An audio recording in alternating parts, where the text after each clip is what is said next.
What's up everybody, Tim Vix here and welcome to my YouTube channel. Today I got my hands on the all new Dominar. As you can see, it's matte black and I got the perfect keychain for that. Here you go. So how does it ride and what are my opinions about it? Let's talk about it.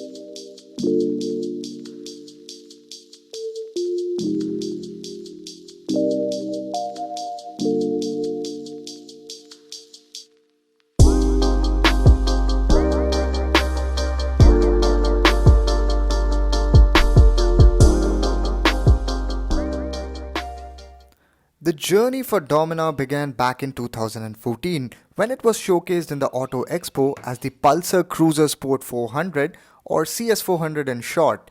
And it is fair enough to say that the Dominar has traveled a long way since, both metaphorically and literally. I mean, look at this Trans-Siberian Odyssey 15,600 kilometers, Asian Cross Country Odyssey 17,000 kilometers, Australasian Odyssey 25,000 kilometers, Polar Odyssey 51,000 kilometers.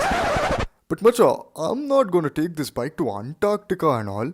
Only city rides and maybe weekend rides. Why show all this? Well, I can't disagree to that. For an average Indian, the most epic ride will be a trip to Kardungla on his bike. And that's it. So, the main intention of Bajaj showing all these Odysseys is to show their customers how tough, reliable, and comfortable the bike is. But I am here to answer whether it is or not. I'm not sponsored by Bajaj. So the new 2019 Dominar 400 has got considerable updates from its predecessor. Let's start with the engine.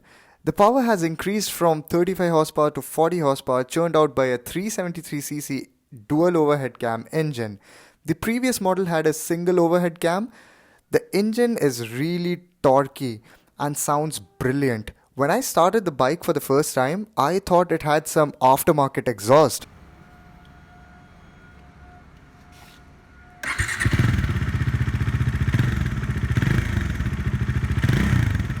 The audio does not do justice. Trust me, it is loud. You have got to listen to it in person. Power delivery is not instantaneous though. Coming from a Duke, I felt the power delivery to be a tad bit laggy. But on a positive note, you have got enough torque to blast past all the highway haulers. Mileage is between 28 to 35 kilometers per liter. Braking is very effective thanks to a 320mm disc up front, 230mm disc in the rear, and the 2-channel ABS.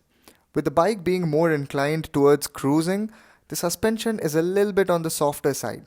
Ergonomics wise, the bike is really comfortable. For a 6 feet rider, my legs did not feel cramped at all, and I felt confident that I can munch miles in it without any discomfort. The Duke's foot pegs are rear set, so your legs tend to be backward under the knee, which is not so comfortable for long rides.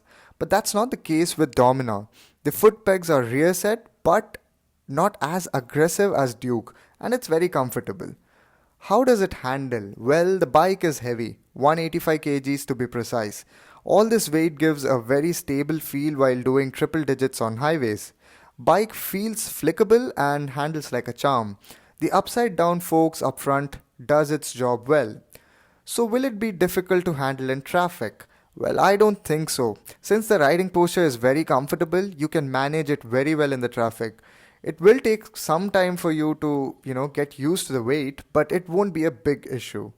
However, the turning radius of the bike is big, which means it will take some effort to pull it out of tight parking spots or making tight U-turns. Thoughts about the design? The Dominar is definitely a good looking bike.